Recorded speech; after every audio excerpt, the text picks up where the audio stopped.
Hey everybody, welcome to this week's episode of Fridays from the Farm with me, Farmer Chris. So we're here in the cottage home garden space, and you can see that the beds have been built.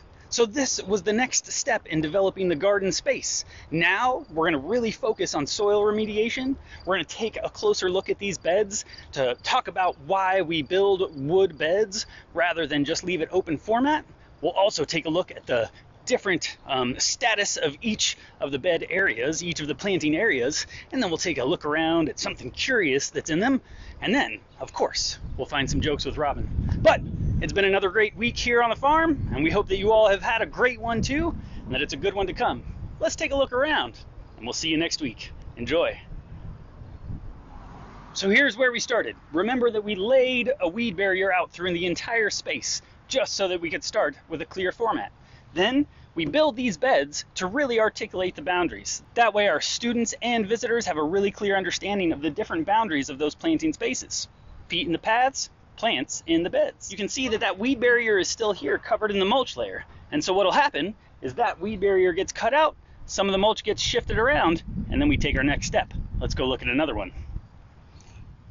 So here's a bed that has had the weed barrier cut out, the mulch has been pushed off to the side and exposed the soil underneath. You can see that already we have some weed pressure.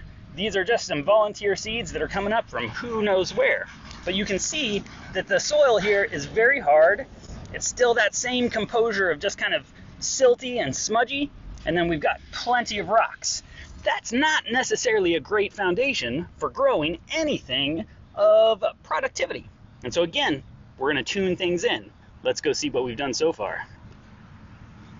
So here is a bed that's been dressed with some of our goat bedding.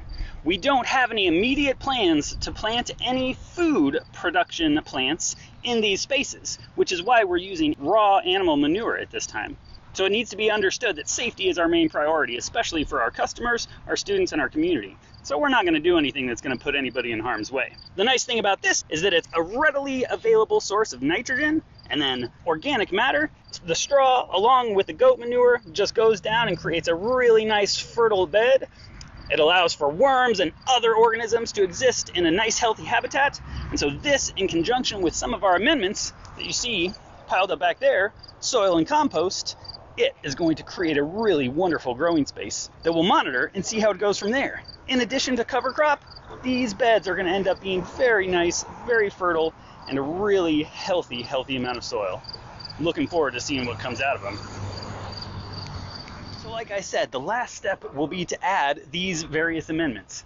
This is something that we've brought in from one of our local suppliers. It's so much nicer to have a bag that you can move into the beds rather than have to wheelbarrow large volume bits of compost and soil.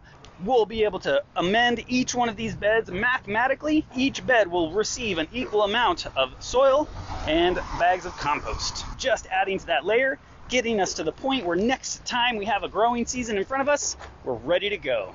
What a cool spot.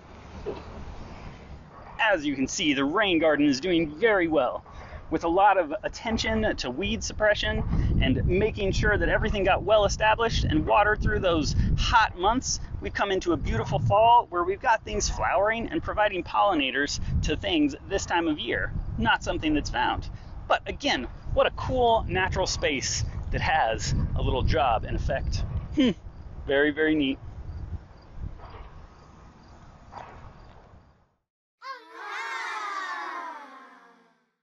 Hey everybody, welcome to this week's Curious Corner. So something that's really important this time of year with the amount of moisture that's around and the amount of breakdown in wood and organic material, we're bound to see some fungus. And so I'm curious if you have any growing in your yard. This happens to be right here in one of our garden beds. It's possible that it's growing from the wood, it's possible that it's growing from the mulch underneath, or perhaps even coming out of the straw. I'm not really sure, but what I do know is that it's a really, really important process in the breakdown of material. And so even though sometimes they're a little bit funky, they might be slimy or stinky, we definitely want to make sure to acknowledge how important they are. Second, a lot of people forage for wild mushrooms, and it's really important that you don't do that unless you know exactly what you're eating, because they can be really dangerous. But I think it's super cool And I'm curious if you have any fungus growing in your yard and what it's doing. I wonder if there's any more around the property. My wife asked me to stop singing Wonderwall to her the other day.